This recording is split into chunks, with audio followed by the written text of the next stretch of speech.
Hi, in this video we're going to be working with interest compounded annually again, and in this one what we want to solve for is, well, I wrote down this problem here for you, and it's you have $500 and you want to invest it for 5 years. So you want to get at least $1,000 back after those 5 years. So the question is, what's the interest rate that you need? So in this problem we're going to be solving for the rate.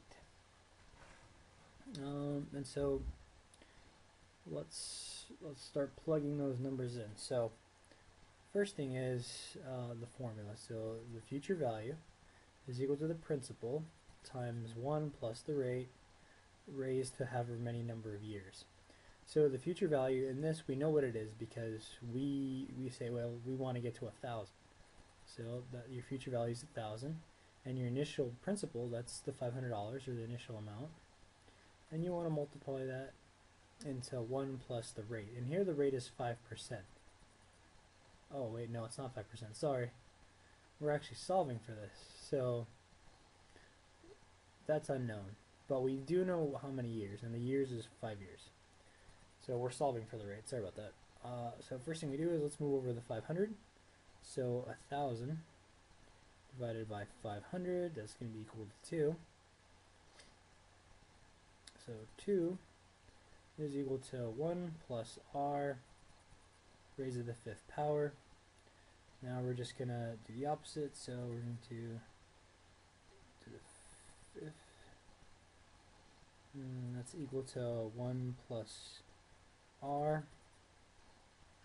Need a little more space. So now just move the 1 over, so you're going to have, and you can rewrite this as 2 to the 1, sloppy, sorry about that. 2 raised to the 1/5 power minus 1 is equal to r. And if you plug that in, you're gonna get about, r is equal to approximately 0.149, some other numbers. And if you want, you could round it to 0.15, but the further you take it, the closer you're going to get to the actual number. So now let's 0.15, that's your rate, and that could also be rewritten as 15%, and that's true because you get, if you put 15 over 100, you're going to get 0.15. So all you have to do is multiply this 0.15 by 100, and you'll get the 15%.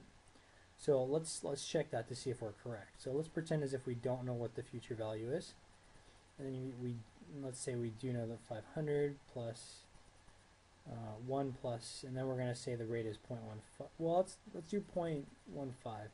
But the further you get off of this 0.15, the further you're going to get off of the value. So I'm just, for now, I'm just going to put in the 1.49, because otherwise you're going to get much further off the answer.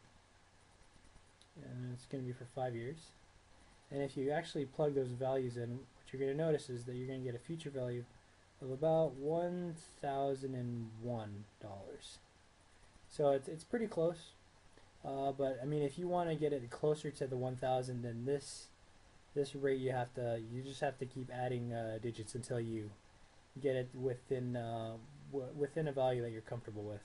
But as you can see, I mean, this is just off by $1. But that's how you solve for the rate. So basically, if you want to invest $500 for 5 years, and you ultimately want to wait until you have $1,000, you're pretty much you're gonna need at least the rate of 15%. And this is how we do the check right here.